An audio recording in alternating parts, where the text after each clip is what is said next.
우리 말씀을 함께 참고하도록 하겠습니다. 제가 오래전에 본 영화인데요. 제목이 The Boy in the Striped Pajama라는, 한글 번역을 한다면 줄무늬 파자마를 입은 소년, 이런 정도로 할 수 있겠네요. 이 내용이 이렇습니다. 2차 세계대전 당시에 어떤 고급 장교가 어떤 한 수용소의 소장으로 발령을 받습니다. 그래서 온 가족, 한 12살 정도 된 딸하고 한 9살 정도 된 브루노라는 아들하고 부인하고 그 수용소 옆에 있는 큰 저택으로 이사를 합니다. 집이 크니까 아이들이 신났어요. 여기저기 뛰어놀고 부인도 분주하게 준비를 합니다. 그러다가 며칠 뒤에 이제 부관이 사모님을 이제 그 소장의 부인을 어디다 모시고 갔다가 모시고 오는 중에 저기서 연기가 나는 거예요. 수용소 쪽에서.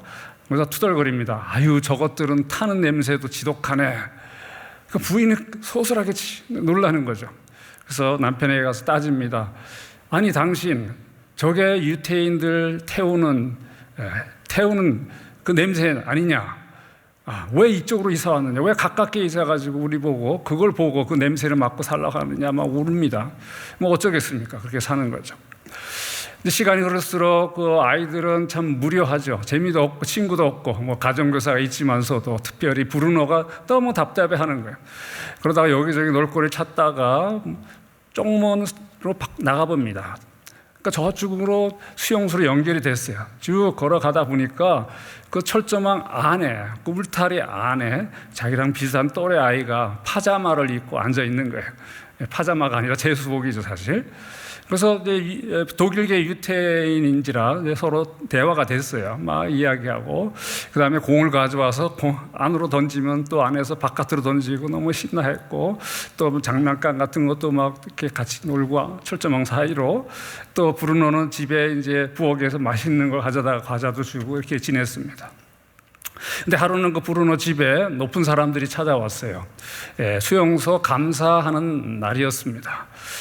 막 소리가 나고 막 그러니까 브루노가 호기심에 탁자를 다 올려놓고 그 올라서서 유리창 사이로 안을 들여다봅니다. 그러니까 수용소 장면이 있는 거예요. 그게 이제 남자들이 이제 파자마를 입은 여러 남자들이 모여서 담배 피고 또 농담도 하고 노래도 부르고 기타도 치고 또 여자들도 이제 모여서 요리도 만들고 서로 이야기도 하고 또 아이들은 여기저기서 막 뛰놀고 그러는 거예요. 브루노는 와, 저기는 저렇게 재밌게 놀고 사는구나 생각을 한 겁니다. 사실 그건 영상은 조작이죠. 우리는 유대인들이 이렇게 잘 인간 대접하고 있다라는 그걸 보여주기 위한 홍보용 조작 영화였는데 브루노는 진짜 믿었던 겁니다. 그래서 그 다음날 가서 그 제수 친구한테 이야기합니다. 야, 나도 거기 한번 들어가고 싶은데 방법이 없겠느냐. 근데 그 유태인 꼬마는 이야기합니다. 여기 들어오려면 나 같은 옷을 입어야 돼. 그래, 그러면 내일 그 파자마 좀 구해달라 이야기합니다. 그래서 구해왔어요. 그래서 철조망 사이로 받고 자기 옷 벗고 그걸 입고 둘이 열심히 철조망 밑을 팝니다. 아주 안으로 들어가고 손잡고 낄낄대면서 뛰어 들어가는 거예요. 근데 하필이면 그날인 겁니다. 무작위로 독일군들이 막 잡아갑니다. 어른 아이 할 것 없이 다 잡아 한 곳으로 몰아갑니다. 아주 쇠로 된 어떤 독방에 들어가죠. 옷을 다 벗기고 들어갑니다. 캄캄합니다. 사람들이 소리를 지릅니다. 브루노는 처음에 막 같이 움직이고 그러니까 무슨 게임을 하는 걸로 생각을 했는데 캄캄한 방으로 들어가는데 갑자기 위에가 탁 열리는 거예요. 빛이 들어옵니다. 영화상이죠. 빛에 브루노의 얼굴이 딱 비춰지는데 겁에 질린 얼굴입니다. 그 위에서 호스로 휘발유를 쫙 뿌립니다. 쾅! 문을 닫았죠. 이 소장은 알았습니다. 이날이 그날인 거. 소리를 지릅니다. 모든 사람들 스탑하라. 엄마는 아들이 없은 줄 알고 이미 아무리 찾아도 없는 거예요. 부관들하고 찾아도 없는 거예요. 그러다 이제 소장이 스탑. 그러나 이미 늦었던 겁니다. 그 방에서 연기가 흘러나왔어요. 아버지는 소리를 지릅니다. 그 소리를 멀리서 듣고 어머니가 그 옷을 붙잡고 막 흐느끼고 우는 것입니다. 그것이 영화의 끝이었어요. 저는 너무 슬펐습니다. 처절했습니다. 그러나 사실 이 영화는 사랑에 관한 영화였습니다. 자기 민족을 끔찍이 사랑하고 자기 부하들을 끔찍이 사랑하고 특별히 자기 가족을, 아들을 너무 끔찍이 사랑한 한 독일 장교의 사랑 이야기였습니다. 그 사랑이 얼마나 애틋했는지 몰라도 그 사랑은 보편적 규범에 정한 사랑은 아니라 자기가 따로 정한 사랑이었죠. 그냥 울타리 안에서의 사랑이었던 것입니다. 자기가 정한 사랑인지라 실행하기에 별로 어렵지 않았을 것입니다. 그러나 그 결과는 참혹했습니다. 그 울타리 때문에 소중한 아들이 죽은 것입니다. 한 율법사가 예수께 시험하여 묻습니다. 내가 무엇을 하여 영생을 얻으리까? 예수님 말씀하죠. 율법에 뭐라고 기록되어 있느냐? 그러자 네 마음을 다하며 목숨을 다하며 힘을 다하며 뜻을 다하여 주 너의 하나님을 사랑하고 또한 네 이웃을 내 자신과 같이 사랑하라 하였나이다 답을 합니다. 옳도다. 이것을 행하라. 그러면 살리라 말씀을 합니다. 이 율법사는 너무나 규범을 잘 알고 있었죠. 남은 것은 그대로 실행만 하면 되는 것이었습니다. 이 규범은 구약 신명기 6장이나 레위기 19장에 나온 말씀입니다. 그런데 문제가 있었습니다. 우리 주님께서 문제를 발견한 거죠. 이 율법사에게 그 이웃이라는 그 개념이 달랐다는 것입니다. 그래서 특별히 예수님은 선한 사마리아인, 소위 사마리아인을 주인공으로 한 예화를 말씀하신 것입니다. 본문 29절에 보게 되면 그 사람이 자기를 옳게 보이려고 내 이웃이 누구냐고 물었다고 하죠. 자신을 옳게 보이려고. 그 의도가 뭐겠습니까? 두 가지로 해석할 수 있을 것 같아요. 첫째, 그동안 자기는 이웃을 잘 사랑하고 있었단 말이죠.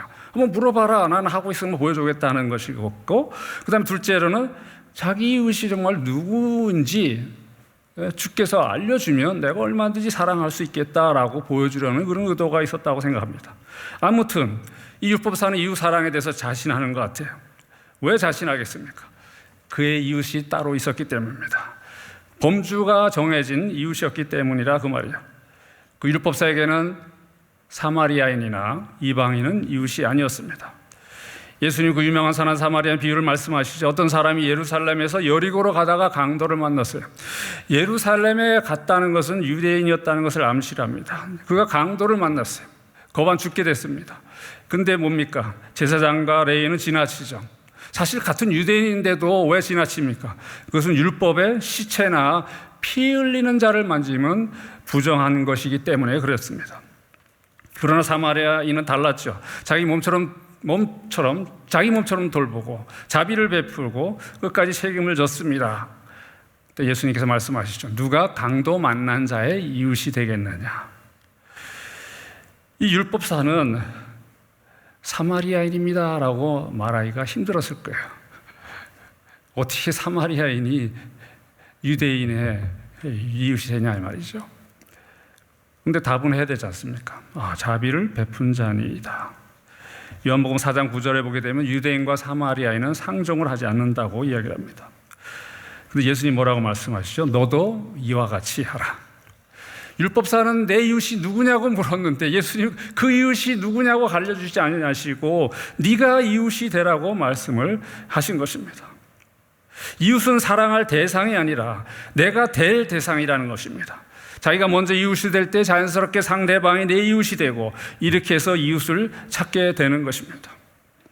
누가 내 이웃이니까? 라는 범주론적 물음에 예수님은 답하지 않고 네가 실행해라, 그렇게 살라 하는 당위적 실행을 말씀하시죠.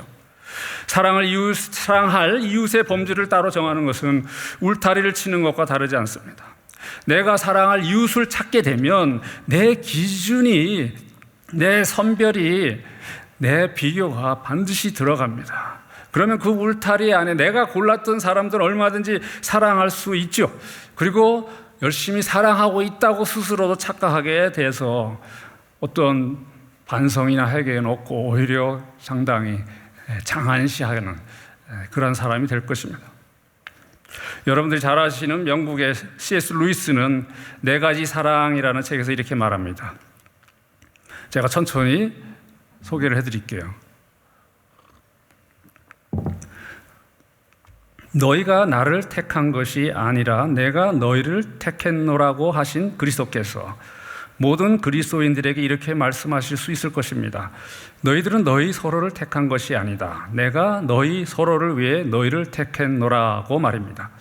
우정은 친구를 선택하는 능력과 호감도의 결과로 주어지는 상급이 아닙니다. 우정이란 다른 사람들의 아름다움을 서로 나타내 보이라고 하나님께서 사용하시는 도구입니다. 루이스가 말하고자 하는 것은 사랑의 대상은 내가 택하는 것이 아니라 이미 그리스도께서 서로의 아름다움을 보라고 택하셨다 그 말이죠. 근데 이 율법사는 정말 다들 갖고 있는 그 아름다움을 발견하려고 보려고 이웃을 찾은 게 아니었죠. 자기를 의롭게 보이라고 이웃을 찾은 것입니다. 이 율법사는 사랑을 몰랐던 것도 아니고 사랑을 하지 않았던 것도 아닙니다. 이웃을 사랑하는 그 규범을 너무 잘 알았어요. 그대로 사랑한 것 같은데 그 실행은 자기가 정해놓은 사랑에 대한 실행이기 때문에, 규범에 대한 실행이기 때문에 결국 위선자가 되어버린 것입니다. 내 이웃이 누구냐고 물었던 율법사에게 너도 이와 같이 하라고 하신 것은 하나님의 규범 외에 인간의 기준, 인간의 전통, 인간의 의 같은 것들을 더덕더덕 붙이지 말고 말씀 그대로 순종하라는 의미로 우리가 이해할 수 있습니다. 이와 같이 하라는 말씀은 규범은 하나님이 정해 놓으셨으니 그대로 실행만 하면 된다는 말씀인 것입니다. 내 이웃이 누구인지 찾지 말고 울타리를 치지 말고 한번 사랑해 볼까나 자신하지도 말고 사랑했다고 의시되지도 말라는 것입니다. 다시 말씀드리면 이웃이란 대상이 따로 있는 것이 아니라 사람이면 다 모두가 이웃이 될 수 있다는 것입니다. 이와 같이 하라는 말씀 따라 실행을 하게 되면 규범이 따로 생기지 않을 것입니다. 생길 여지가 없는 것이죠. 쉽게 표현하면 딴 생각할 수가 없습니다. 우리에게는 하나님의 말씀을 재단하거나 더하거나 감하거나 심지어는 예쁘게 꾸밀 권한이 주어지지 않았습니다. 단지 실행하고 순종할 의무만 있는 것입니다. 예수께서 마태복음 5장 43절 44절에 또 네 이웃을 사랑하고 네 원수를 미워하라 하였다는 것을 너희가 들었으나 나는 너에게 이르노니 너희 원수를 사랑하며 너희를 박해하는 자를 위하여 기도하라 말씀합니다. 이웃이 누구이고 원수가 누구입니까? 바로 이어서 46절 47절에 너희가 너희를 사랑하는 자를 사랑하면 무슨 상이 있으리요? 세리도 이같이 아니하느냐? 또 너희가 너희 형제에게만 무난하면 남보다 더하는 것이 무엇이냐? 이방인들도 이같이 아니하느냐 말씀을 합니다. 저는 43절 44절과 46절 47절이 어떠한 같은 의미의 반복이라고 생각을 합니다. 물론 여기서 이들이 생각하는데 이웃이나 어떤 원수라는 개념은 성경에 구약에서 가르치는 것이 아니라 그들 나름의 랍비의 전통이었던 것입니다. 그들은 유대주의라는 어떤 울타리로 다 친 것이죠. 달리 말하자면 자기 친구들, 이웃은 정말 사랑할 만한 사람인 겁니다. 형제인 것입니다. 반면에 원수는 세리나 이방인 같은 사람들이었다 그 말입니다. 자기가 세우는 울타리, 자기가 세우는 기준 때문에 잘못된 사랑을 하는 것도 문제인데 그것보다 더 큰 문제는 울타리 밖에 있는 사람들을 차별하고 미워하고 정죄하게 된다는 것입니다. 여러분들 잘 아는 예수님의 탕자 비유에서 형은 아버지 재산을 탕진하고 돌아온 동생을 아버지가 환대했다는 소식에 분노했죠. 왜 분노했습니까? 자기가 세우는 울타리가, 자기가 세운 그 규범이 무색하게 되었기 때문입니다. 동생을 받아들이면 한 번도 아버지의 명을 어긴 적이 없는 자기가 뭐가 되냐 그 말이죠. 또 다른 문제는 자신의 울타리, 자신의 규범을 세우게 되면 자신의 죄악이, 자신의 부족함이 드러나지 않는다는 것입니다. 율법사처럼 자신은 그동안 하나님을 잘 믿고 있었던 것으로 또 하나님 율법을 잘 지키고 있었던 것처럼 또 착각하게 만드는 겁니다. 자기는 그렇게 하나님을 잘 믿고 있다고 그러는데 어떻게 스스로 죄인이라고 생각하겠습니까? 자기는 건강한데 왜 의원을 찾겠습니까? 에베소 2장 14절에 그는 우리의 화평이신지라 둘로 하나를 만드사 원수 된 것 곧 중간에 막힌 담을 자기 육체로 하시고라는 말씀이 있죠. 예수님께서 십자가로 이방인과 유대인을 하나로 만드셨는데 둘을 하나로 만들지 못하게 하는 원수가 있어요. 원수가 유대인도 아니고 이방인도 아니고 바로 막힌 담이었다는 것입니다. 어떻게 보면 유대인들도 희생물이었죠. 유대주의라는 울타리 때문에 자기네들도 모르게 그렇게 된 것입니다. 물론 이방인들은 더 큰 희생물이라고 할 수 있겠습니다. 아무튼 인간이 세우는 울타리는 한쪽만 죽이는 것이 아니라 모두가 죽는, 그 마치 영화에서 나온 그 브루노가 죽은 것처럼 모두가 죽는 것입니다. 그럼 오늘 한국교회는 어떻습니까? 우리는 어떻습니까? 인간이 세운 울타리, 인간이 세운 규범이 있습니까? 없습니까? 구약시대에도 있었고 예수님 당시도 있었고 또 초대교회도 있었고 중세 로마 천주교 때도 있었던 것처럼 오늘날도 있다고 생각을 합니다. 울타리는 인간 죄성의 부산물이에요. 그리고 말씀드린 대로 울타리가 세워지면 자신의 부족함을 잘 파악하지 못하게 됩니다. 자신은 잘 믿고 있다고 착각하게 됩니다. 즉 복음의 필요성이 잘 나타나지 않습니다. 우리가 의도하지 않아도 희한하게도 차별과 정죄가 나타납니다. 심지어는 울타리가 있는지도 깨닫지 못합니다. 그렇게 울타리 짓는 것은 무서운 것입니다. 저는 칼빈주의자예요. 우리 목사님도 칼빈주의자. 우리 교단은 칼빈주의를 가르칩니다. 따릅니다. 우리 학교에서 열심히 가르치고 있죠. 우리 교수들이 제일 무서워하는 거예요. 당신 알미니안이지? 이런 게 제일 무서워요. 뭐 아시겠지만은 웃음이 없어가지고 좀 모르겠는데 칼빈주의 반대되는 알미니안도 좋은 분들인데 희한하게 당신 알미니안 이러면 그냥 뭐 마치 옛날에 너 빨갱이지 뭐 이런 식으로. 그런데 말이죠, 이 칼빈주의가 이상하게 울타리로 사용되는 경우가 종종 있어요. 나만 맞고 다른 사람 틀리다는 정죄하는 그런 도구로 사용된다 그 말입니다. 그건 아닌 것 같아요. 칼빈주의는 뭡니까? 하나님의 절대적 주권, 얼마나 좋습니까? 그 오직 말씀, 이것이 칼빈주의의 핵심입니다. 그런데 이 성경 외에 다른 규범처럼 사용되는 그런 종종 그렇다고 말이죠. 그렇다면 그것은 가짜 칼빈주의입니다. 가짜 칼빈. 왜냐하면 오직 하나님의 말씀만이 우리의 규범이기 때문에. 몇 년 전에 작곡하신 제가 개인적으로 존경했던 R.C. 스프루 박사가 있었어요. 그분은 이제 정통주의적 칼빈주의자인데 이분이 강의 중에 이런 이야기를 합니다. 칼빈조차 자신의 신학이 20%는 틀렸다고 인정했다. 그러므로 칼빈주의 5대 강령 중에 하나는 틀렸다. 이건 누가 웃어야 되는데 여기 사람이 없어서 우리 제자들이 몇 명이 조크입니다. 여러분들 5대 강의 틀린 건 없어요. 근데 20% 틀렸다니까 이런 조크를 하더라고. 이분이 하는 말이 뭡니까?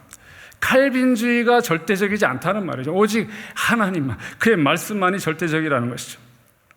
저는 기독교를 종교로 생각하지 않습니다. 왜냐하면 종교라는 말에는 어떤 인간들이 인위적으로 만들었고 또 여러 종교들 중에 하나라는 그런 뉘앙스가 있어서 그래요. 사도행전 9장 2절에 보게 되면 기독교인을 그 도를 따르는 사람이라고 표현합니다. 그 도, 길도자, the way. 예수님이 그 길 아닙니까? 그러니까 기독교는 종교라기보다 이게 더 맞는 것 같아요. 유일한 진리의 길, 유일한 구원의 길이라는 것입니다. 제가 무슨 말씀을 드리려고 합니까? 다른 여러 종교들이 하나라고 생각하지 말자는 거죠. 경쟁할 필요도 없습니다. 물론 우월감도 가질 필요 없죠. 사도행전 26장 29절에 바울이 아그리빠 왕 재판을 받을 때 이렇게 이야기하지 않습니까? 이렇게 결박된 것 외에는 나와 같이 되기를 하나님께 원하나이다.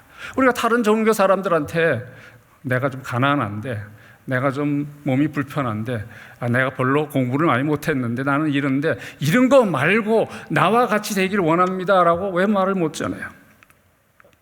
만약에 타종교인들이 또 불신자들이 홍수로 어려움을 당했다든지 먹을 것이 없어 굶고 있다든지 지금 코로나 시대처럼 얼마나 어려운 사람들이 있겠습니까? 또 폭력을 당하다든지 그러면 우리 이웃이 당하는 것처럼 내가 찾아가서 그들의 이웃이 돼야 되지 않겠는가 하는 것입니다. 디모데전서 2장 4절에 하나님은 모든 사람이 구원을 받으며 진리를 아는 데에 이르기를 원하시느니라 말씀합니다. 하나님은요, 다른 종교인들도, 다른 불신자들도, 험악한 이런 어떤 범죄자들도 다 하나님을 믿고 진리하는 데 이르기를 원하십니다. 우리가 근데 왜 원치 않는 겁니까? 모르긴 몰라도 칼빈주의에 푹 빠진 사람들은 얼굴에 칼자국이 나 있고 온몸에 문신이 씌어지고 또 머리에 거기다 또 모슬렘 모자까지 쓰는 흑인이 있다면 택함을 받지 못한 사람 그렇게 생각을 할 겁니다. 그것은 성경적이지 않죠. 저는 개인적으로 동성애를 죄라고 생각합니다. 그 이유는 성경에서 죄라고 정하고 있기 때문입니다. 고린도전서 6장 9절에 불의한 자가, 분명히 불의한 자죠. 불의한 자가 하나님의 나라를 유업으로 받지 못할 줄 알지 못하느냐. 묘를 받지 말라. 음행하는 자나 우상 숭배하는 자나 간음하는 자나 탐색하는 자나 남색하는 자나라고. 여기 남색하는 자가 바로 동성애자를 말합니다. 음행하는 자, 우상 숭배하는 자, 동성애자 다 불의한 자로 하나님 나라를 유업으로 받지 못한다. 분명히 하나님 말씀이 기록되어 있습니다. 근데 이들만 안에 이어서 10절에 도적이나 탐욕을 부리는 자나 술 취하는 자나 모욕하는 자나 속여 빼앗는 자들은 하나님의 나라를 유업으로 받지 못하리라. 도적, 탐욕, 술 취하는 자, 모욕하는 자, 속여 빼앗는 자도 동성애자 같은 종류의 불의한 자라 이야기를 하는 겁니다. 물론 오해 마세요. 저는 동성애를 도적이나 술 취하는 정도, 그 정도 비슷한 죄라고 말씀드리는 것이 아닙니다. 여기 고린도전서 6장에 언급된 10가지 죄 가운데 악한 정도의 차이는 있을 거예요. 저는 잘 모르겠어요. 어떤 게 더 악하고. 그러나 분명한 것은 하나님께는 이 모든 자가 불의한 것이라 말이죠. 불의한 자라.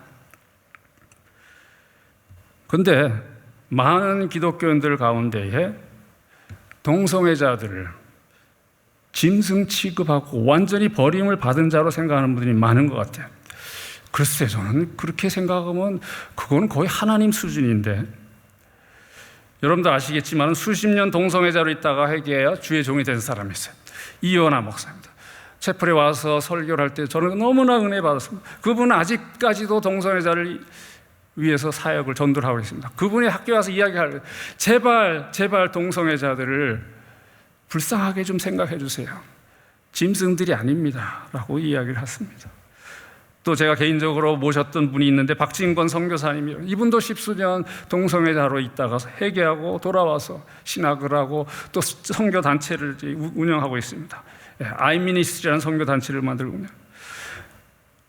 이분 개인적으로 간증도 듣고 옆에서 볼 때 얼마나 참 선하고 진실하고, 저는 나름대로 그때부터 기도 제목을 가졌어요.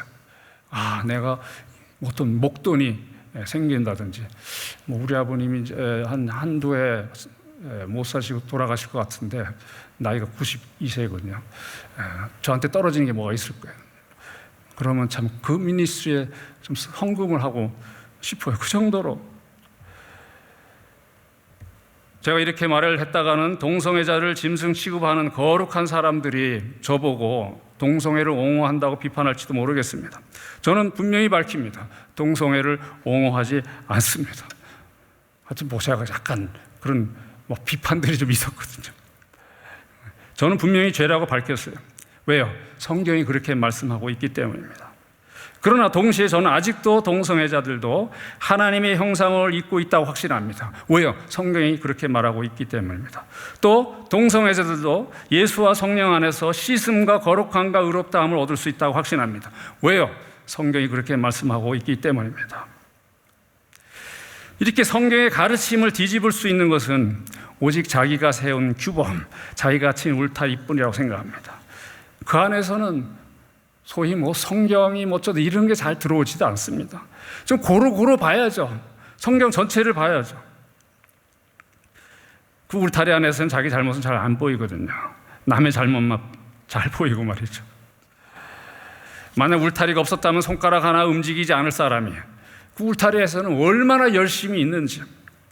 야고보서 4장 12절에 입법자와 재판관은 오직 한 분이시니 능히 구원하기도 하시며 멸하기도 하시느니라. 너는 누구에게 이웃을 판단하느냐 말씀합니다.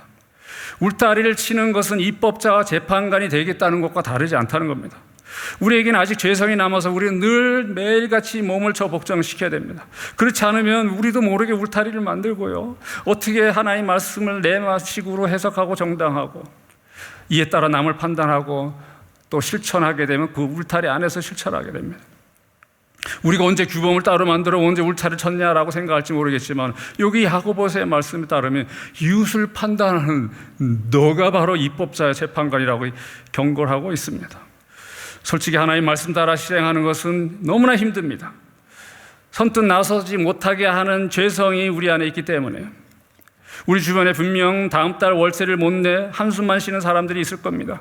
미혼모들도 있을 것입니다. 장애를 입어 취직도 불가능한 분들이 있을 것입니다. 내가 찾아가 이웃이 되어야 하는데 참 실행하기가 쉽지 않을 것입니다. 근데 만약에 쉽지 않다고 느끼면 저는 너무 좋습니다. 아직 소망이 있습니다. 왜냐하면 적어도 아직 울타리가 세워지지 않았기 때문에. 왜냐하면 울타리가 치면요, 어렵다라는 그런 느낌도 없어요. 그냥 너무 잘 살고 잘하고 있는 것처럼 착각하게 되는 것입니다.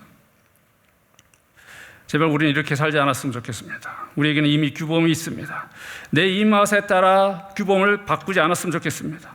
또 내 입맛에 맞는 것만 찾아 그것만 내세우지 않았으면 좋겠습니다. 불신자나 타종교인을 비방하기 전에, 동성애자들을 비방하기 전에 그들도 하나님의 형상을 입은 자라, 그런 말씀, 규범을 기억하시면 좋겠습니다. 자, 하나님은 아직도 그들이 회개하고 돌아올 것 기다리고 계시다는 걸 알았으면 좋겠습니다.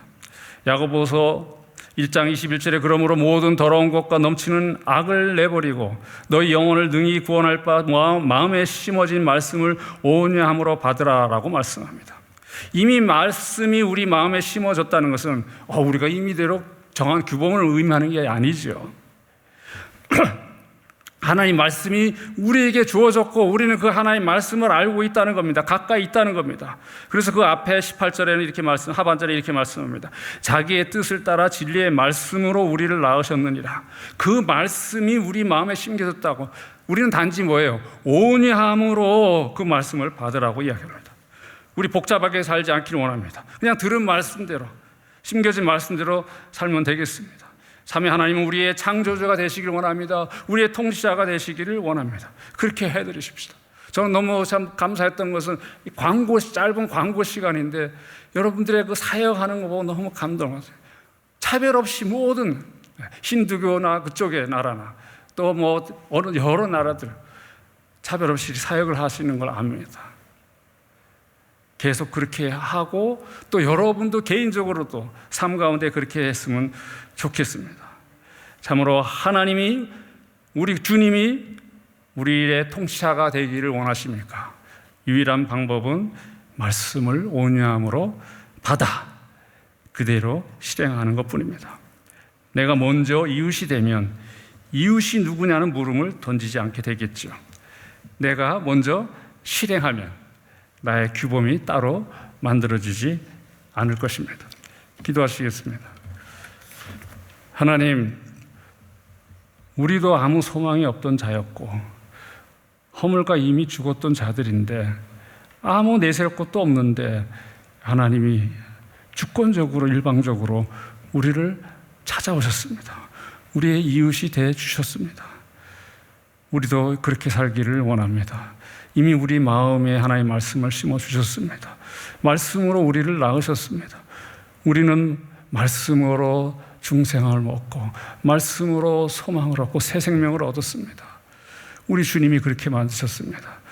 그러므로 이제는 그 말씀대로 살기를 원합니다. 우리가 이제 말씀대로 먼저 찾아가 이웃이 되기를 원합니다. 그래야 그들이 회개하여 주께로 돌아오고 하나님 나라가 확장되기를 원하고 그리스도가 존귀케 되기를 원합니다. 예수 그리스도의 이름으로 기도합니다. 아멘.